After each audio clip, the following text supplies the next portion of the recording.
غوث پاک نے سب سے بڑا کردار کیا کیا جانتے ہیں آپ؟ لوگ کہتے ہیں خانقاہی ماحول قائم کرنا ہے، اللہ اللہ کرو، تسبیح لو، دلوں کی صفائی کرو، سب صحیح ہے، لیکن غوث پاک نے تقریباً 25 سال صرف جہاد پر بیان کیا ہے، صرف جہاد پر. کہا کہ اے گروہ مسلمین، تم پر اللہ نے ذلت مسلط کر دی ہے اس لیے کہ تم نے کوششیں ترک کر دی ہیں، حکومتوں کو صحیح کرنے کے لیے آپ نے باغ ڈور سنبھال لی تھی. غوث پاک جب بیان کرتے ممبر سے تو وقت کا جو تخت تھا وہ بھی ہلنے لگ جاتا تھا.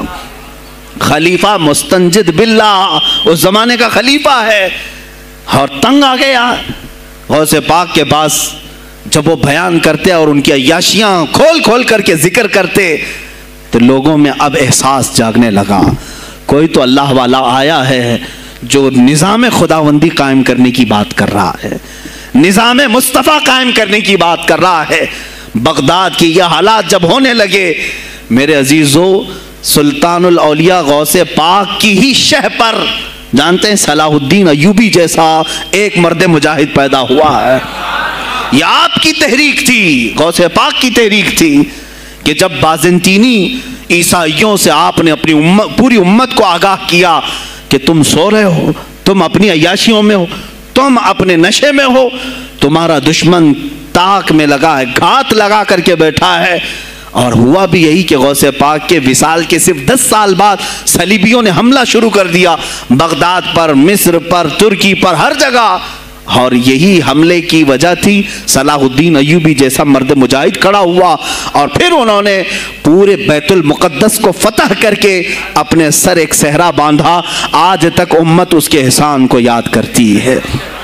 میرے عزیزو، غوث پاک کے زمانے کے ہیں صلاح الدین ایوبی. اتنا ہی نہیں، آپ ہی کی تحریک تھی، غوث پاک کی تحریک تھی کہ تم جوانوں کو تیار کرو، تمہاری زندگی عیاشی کے لیے نہیں، اللہ کا نظام قائم کرنے کے لیے ہے. تم اللہ کا نظام قائم کرنے کے لیے آئے ہو دنیا میں، کیونکہ اللہ نے تمہیں خلیفۃ اللہ کہا ہے. اللہ کے تم خلیفہ ہو، تم نائب ہو اللہ کے. تم یہاں پر اپنی موج مستی کے لیے نہیں آئے. اب اس زمین پر بات ہوگی تو صرف میرے مولا کی ہوگی، اس زمین پر بات ہوگی میرے مصطفیٰ کی ہوگی. یہ سیدنا عبد القادر جیلانی کا اعلان تھا. ہے کوئی آج پیران اسلام وہ اعلان کریں کہ آج اس زمین پر صرف ہم ناموس رسالت کی بات کریں گے؟ کون ہے؟ کیوں بیٹھے ہو؟ غوث پاک سے اگر تمہاری ادنا سی نسبت ہے تو پھر تمہیں اپنے جوانوں کو، اپنے مریدوں کو یہ سکھانا ہوگا کہ موٹے موٹے نذرانے دینے سے نہیں چلے گا، اپنی گردنیں حضور کو پیش کرنے کے لیے تیار کرو. تم تیار ہو جاؤ اپنا خون اور اپنی گردن بارگاہ مصطفیٰ میں دینے کے لیے.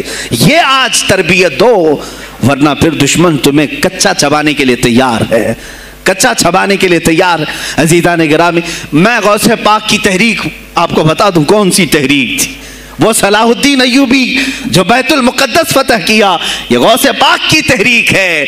اور پھر چند سالوں کے بعد پورے عالم اسلام میں جو خلافت عثمانیہ قائم ہوئی، غازی ارطغرل جو آئے، یہ تحریک بھی غوث اعظم کی پیدا کی ہوئی تھی. آپ نے جوانوں کو متحرک کیا تھا اور پھر امت کا وہ شعور بیدار کیا تھا جو ان میں مردہ کر چکے تھے کچھ حکومت کے کارندے. میں سمجھتا ہوں اس وقت جتنے خلفاء بیٹھے ہوئے تھے خلافتوں پر، تخت پر، جو نام کے مسلمان تھے، یا اس کو ہماری زبان میں سمجھ لیں وہ سب کانگریس کے تھے جو منافق تھے، یعنی دکھتے